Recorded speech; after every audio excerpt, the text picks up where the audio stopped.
Hi, this is Megan of Megan's Creations. Today I'm going to show you how to make some fun custom shapes like pennants, scallops, and rounded rectangles with some sharp corners. These are really fun basic shapes that I see all over digital scrapbooking world, and it's really fun to be able to make it yourself just in case a template maybe cuts it off or you just want to make it a different size. You can make them yourself. For any pennant I use on a template set, I pretty much made it again. I try not to reuse the same template because I want them different thicknesses and different angle of the cut, so I make them different every time. And then I just think the rounded rectangle with the sharp corners could be seen more. And so I thought you could use this for your own templates or just for your own designs. So here we go. The pennant is super easy. We're going to start out with a rectangle, and you can go ahead and rasterize it. I'm just going to make it huge at first, and we can do what we want with it later. And then you come to your shape tools and you get a triangle. Okay, sharp point triangle. I'm going to make it a different color just so I can see how it varies. And I'm just going to make it really big at first because you really can't help that you have to make it upright at first. But then you select it, go to the transform tool, and do -90 so it rotates it. Now I also, when I'm making custom shapes, under view I have snap to, or let's see, where is it? Show smart guides. There we go. I have under view, show, smart guides. These things are amazing. I love them. I use them all the time, especially when I'm making word art. They line things up for you. And so I think it mainly works when you have rasterized layers.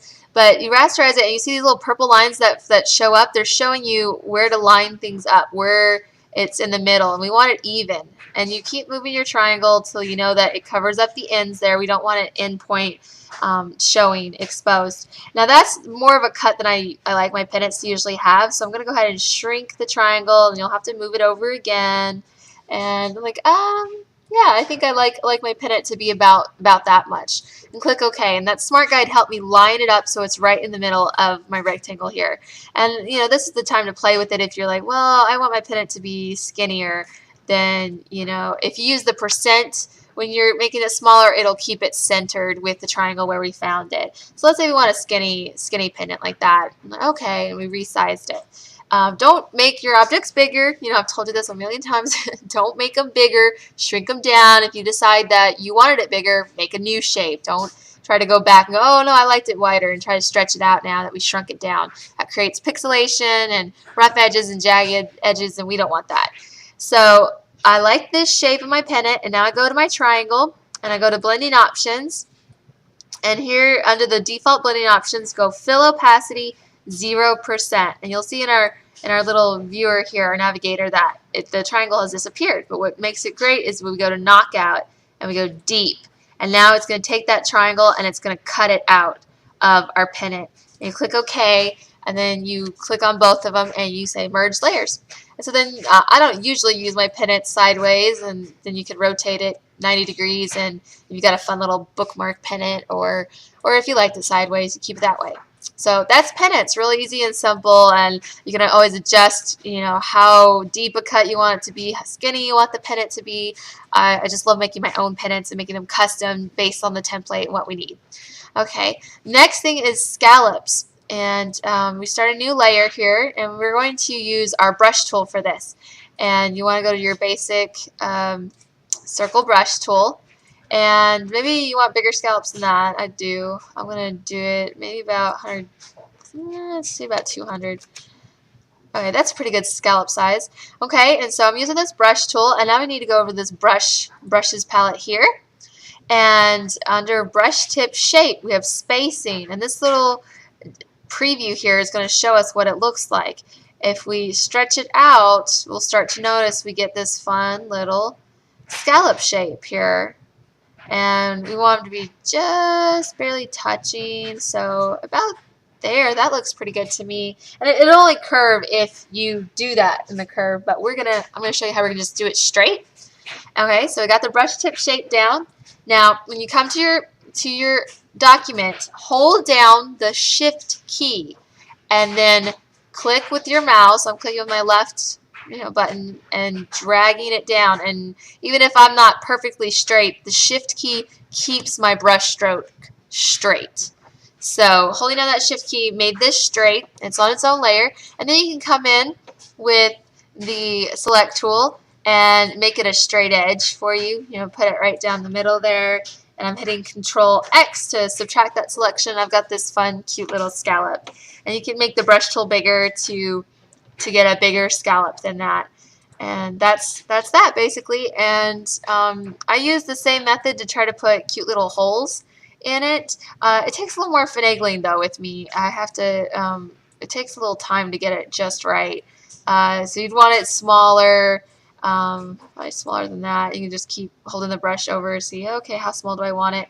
And then you go back to the brush palette, and this time you're spacing it out even more. And it's just really hard and tricky to get the spacing perfect for it. Hold shift and okay, those are way too close together, and you just have to play with it to get it to make the little holes, and then again do like we did with the pennant, zero opacity and deep cut. So I don't often put little holes in my scallops just because they are difficult to do, but that'd be something if you're willing to play around with it. And then save your shapes, save this shape to use it later, and just save it as a PNG, clip it, put it in a folder in my own shapes, things like that, so you can use them over and over again. Okay, and then the last one is this rounded rectangle tool. And so we start with a rounded rectangle. Now let's see, I want it a little more rounded than that. So maybe we'll do a radius of about 200%. Yeah, I like that better. Okay, so do this rectangle, and then go ahead and rasterize it. And then we're going to make a sharp edge rectangle. And this one doesn't have to be the same size, but depending on how many sharp corners you want. So go ahead and make it, and then we'll use those smart guides again to help us line it up. So I rasterize it, and I'm going to drag it and snapping. There we go, snapping along those lines. Okay, and then if I duplicate it and do it again over here, then I'll have a rounded rectangle with two sharp corners there. And then you can go ahead and merge all those layers together and make them all the same color here. And then you got this fun shape with some rounded edges and some points. And the template you'll see of mine, I put the points all together in the center. I make several shapes like this and put the points together in the center. There's all kinds of fun things you can do with this shape. I think it's fun, and a mix between the rounded and the sharp.